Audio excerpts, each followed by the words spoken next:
Hi, sobrang nag-overthink ako lately about my future kasi na-realize ko na I'm really growing older na pala. 21 na ako and I'm turning 22 this June. And kapag naiisip ko yun, feeling ko I really have to do something kasi I'm running out of time. I don't go to school anymore. Nag-stop ako ng college. Isang taon na lang sana gagraduate na ako. So yung mga batchmate ko, isang taon na lang gagraduate na sila. And I'm here, sa bahay lang.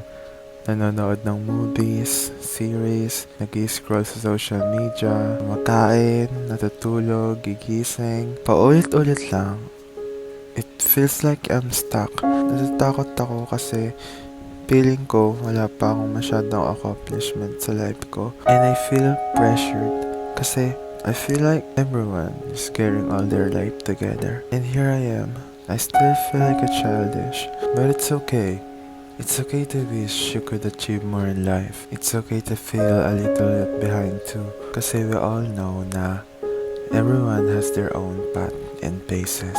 And even though I feel like this, I know na I'm on the right path. And I also know na I'm capable of getting all of my dreams.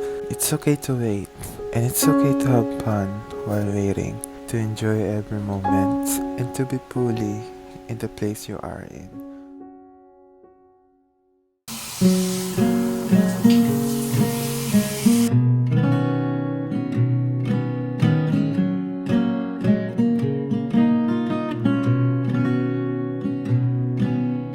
Baby, when I look in your eyes, I can see you as a child. The river gives us every good thing, and then it takes it all away. Don't take me away from you. Don't take me away from you.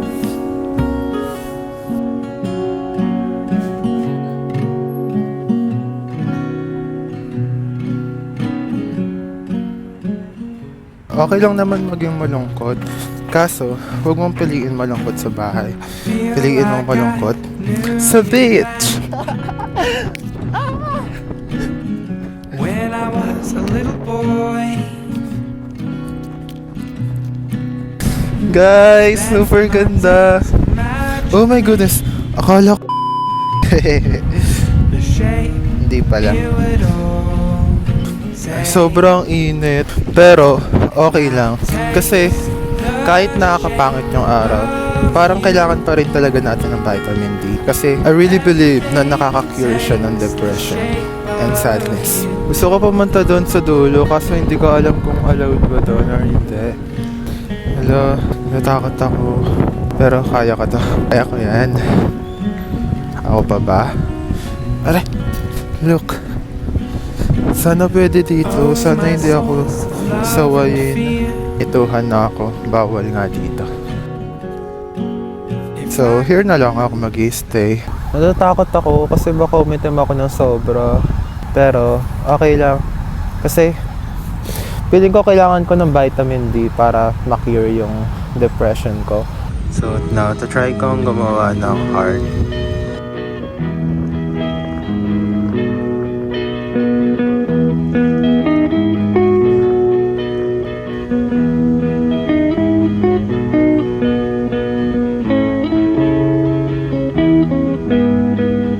Alam niyo rin ba na super taas ang tiwala ko sa sarili ko? I'm such a dreamer. Super laki ng pangarap ko. And I've always dreamed about winning. Medyo nakakatawa lang pakinggan now. Pero, I really see myself na I'll be on stage. Tapos mananalo ako about something. Then makikita ko maraming tao. Papalakpak, ganun. Then iiyak ako about how grateful I am. And thinking about it really makes me cry. Lalo na kapag nasa bahay ako. Kasi I really know na I'll get there soon. Hindi ko lang alam right now kung ano yun. Kung kung ano yung mapapanalunan ko. Pero I really know and I really believe na mangyayari yun. And isa pa, I'm really delusional. Super delulu ako. Kaya I really believe na mangyayari yun soon. I wanna be everything. Like, I wanna do everything. Gusto ko mag-film. Gusto ko maging actor. Gusto ko mag-perform sa stage. Gusto kong gumawa ng sarili kong books. I wanna write. I wanna learn instruments. I wanna make music. I wanna learn every language. Gusto ko mag-travel. Gusto ko i-explore lahat ng countries. Gusto ko ma-experience lahat ng bagay and live with it. And nakaka-overwhelm siya kapag iniisip ko. Like, I wanna do everything. Pero I know na I'll end up doing nothing. Pero, okay lang. It's always okay. I think living is enough. Sana no, lahat tayo maging successful in life. Then na, tada!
Hello.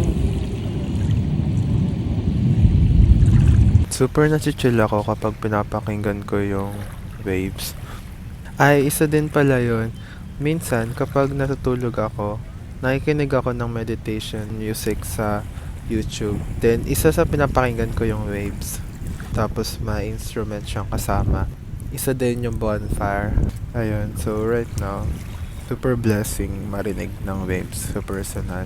Kesa sa earphone lang. Super nakaka-heal.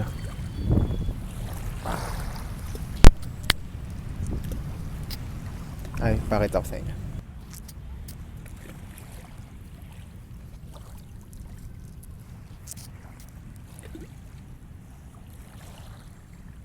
Kailangan ko picturean yung sunset.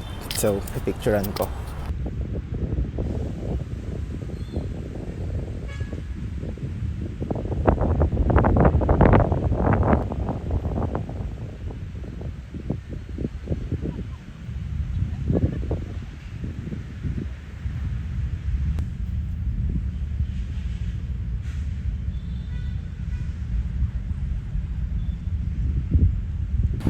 May isa pa akong place na pinupuntahan na maganda panoorin yung sunset.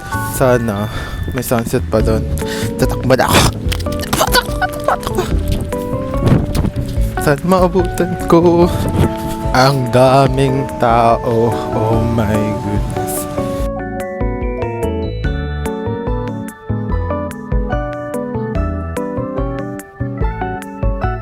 Now, na-realize ko na hindi pa rin pala ako komportable mag-vlog sa maraming tao.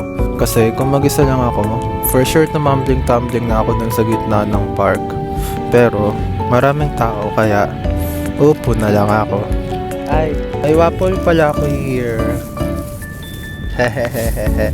Tinake out to sa akin ni mami sa Starbucks. So thank you, mami.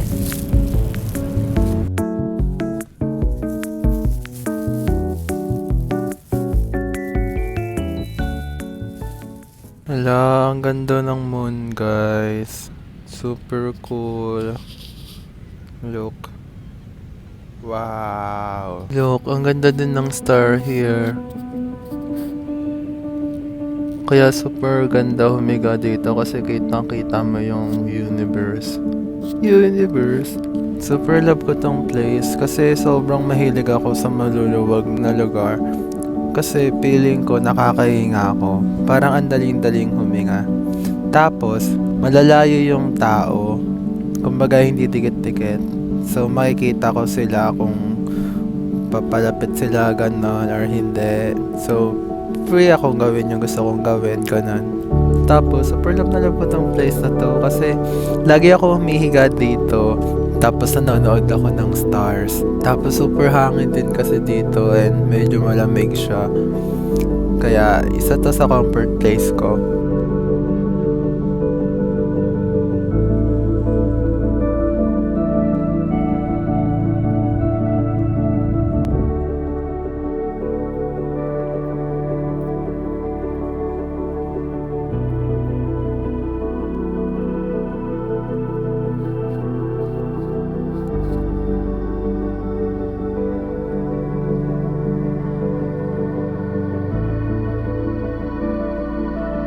Super mahilig ako humiga sa labas. Hindi ko alam kung bakit.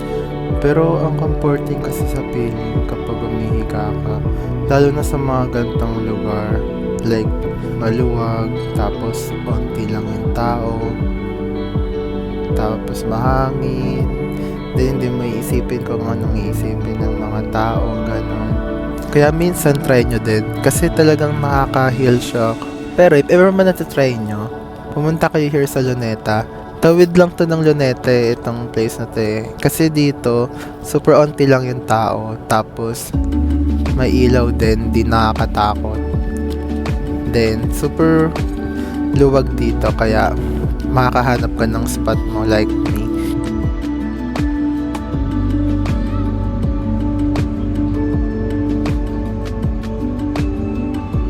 Maganda din tong spot here. Look, hindi ko lang alam kung pwede umupo.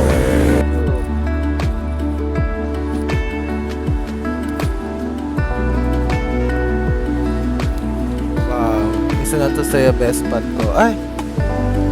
May doggy!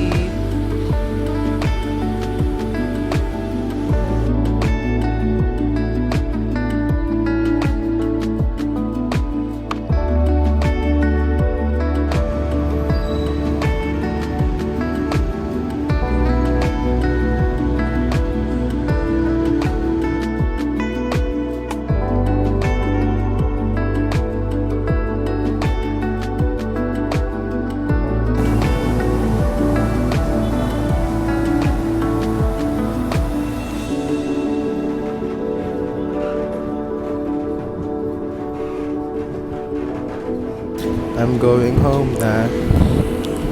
I don't feel like I'm fully healed. Pero I feel better na and I'm happy na ang uuwi sa bahay. Ay, magnatanong pala sa akin nun. Bakit daw lagi ganun yung outro ko? Pero kasi, at the end of the day, kahit sobrang gusto ko lagi na sa labas, yung bahay pa rin namin yung hahanapin ko. And yung mga tao dun. Kasi super na love ko yung mga yun. And I feel blessed to have a place called home. So, bye-bye.